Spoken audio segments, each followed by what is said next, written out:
Thomas Robert Jodry was born on December 31st, 1997 to his loving parents Bill and Mary Jane Jodry.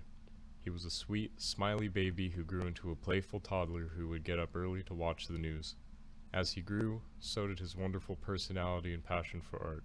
He was an adventurous, athletic Boy Scout who campaigned his way into student council by 6th grade. Thomas loved to skate and play music. His talents and interests were endless. He traveled all around the world and made friends anywhere he went. Tommy created his own cactus business at his family home. It did well enough to supplement his income when he was out of work for a year with an injured arm from a skateboarding accident. But he had aspirations of being a published artist. David Allen Knight, convicted pedophile with an expunged record, was over twice Tommy's age and ready to take advantage of a situation where Thomas was seeking an honest art mentorship. David stayed in contact with Thomas for several weeks, speaking of art. David failed to mention to Thomas any of his past criminal convictions of sexual abuse against children and instead made plans to view art. On September 14th of 2019, David Allen Knight showed up to the Jodry's residence after establishing plans with Tommy to visit Cal Poly's architecture graveyard in San Luis Obispo. Tommy believed David would help him get his art published. David arrived around 2 p.m. Bill Jodry offered to assist David, thinking he could be a potential customer. David did not introduce himself to Bill and simply stated he was looking for Thomas. Bill let Tommy know someone was there for him, and Tommy reminded Bill the man was a photographer who was going to help Tommy get his art published. As they walked out to David's car together, David asked Bill if he was Tommy's dad. Bill confirmed, then Knight introduced himself. That was the last time Bill would see Thomas alive. Upon arriving at Cal Poly, they discovered it was one of San Luis Obispo's busiest weeks, Wow Week for new college students. Due to the crowds, they instead got lunch and visited Montana de Oro. After a few hours, they headed back to San Luis. Around 7 p.m., Tommy texted his friend stating, "I will be home soon. We are finally going to look at art." The finally implying Thomas had tired of David's company and wanted to leave. Tommy and David got coffee at Kreuzberg Coffee on Higuera Street. Tommy noticed a comedy show was happening, but David did not want to pay the cover charge. David instead wanted to buy alcohol at Frog and Peach. They arrived there approximately 8 p.m. At 8:05, David Allen Knight texted Tommy, "Fuck you," later claiming it was a test text that had gone unacknowledged by Thomas. David opened a tab on his credit card, then proceeded to buy Thomas at least 6 shots of Jameson whiskey. On CCTV, David and Tommy can be seen at the Frog and Peach bar, appearing to not be getting along after David attempted to pull Tommy's head by the bill of his hat into his lap. Tommy wasn't okay with that and looked distressed. Unidentified customers, who the Jodrys are actively hoping to identify, seem to observe the tense situation. Bartenders cut off Thomas and David. Thomas was heavily intoxicated at that point. When they left around 8:55 p.m., Tommy's blood alcohol level was .38. Thomas ran away from David and face-planted. A witness came forward to the Jodrys over a year after this event, saying that she saw Thomas fall, and when he got up, he called out, "Help me, someone is after me." No one stopped to help Thomas, but anyone that witnessed this could help him now by coming forward with information. Tommy struggled to walk to a walkway on Higuera Street between the Gap and the Downtown Center cinemas. By the Gap, Thomas fell again, and David Knight took that opportunity to take Tommy's means of communication, his phone. David told police that was the last he'd seen Tommy alive. At 9:18, a 911 call was received by SLO PD for a possible suicide attempt. One of the callers that night had the last name Reyes, but their information was not taken down by dispatch.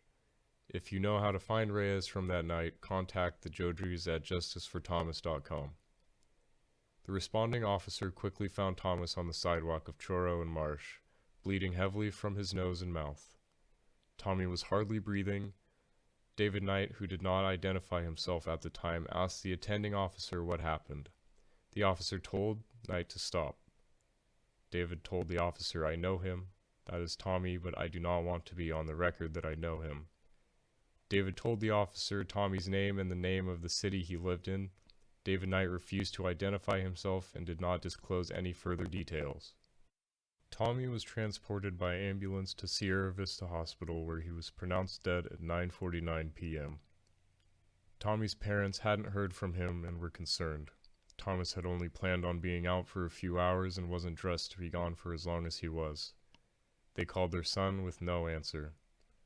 At around 10:20 p.m., David Knight knocked on the Jodry's front door. When Bill answered, David asked if he remembered him.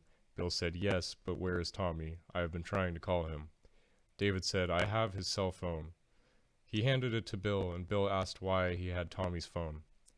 David said, "I found it on the ground. He must have dropped it." Bill invited him inside, and David started telling the Jodrys a bit of what happened. David claimed to have lost Tommy somewhere downtown, then heard police sirens. David told them he went over to see the scene near the parking garage. He also said he saw someone on the ground that looked like Tommy, but the police wouldn't give him any information. David advised the Jodrys to call the hospital, Sierra Vista Medical Center, where Bill is a registered nurse. After being put on hold, he hung up and called the nursing supervisor's personal number. Mary Jane was trying to ask David some questions in the living room while Bill was making the phone calls. David responded to some of the questions, but then told Mary Jane he was trying to hear Bill's conversation, rudely implying she should stop talking. Bill finally got through to the nursing supervisor, who informed him Tommy had died and that the police were also at the hospital.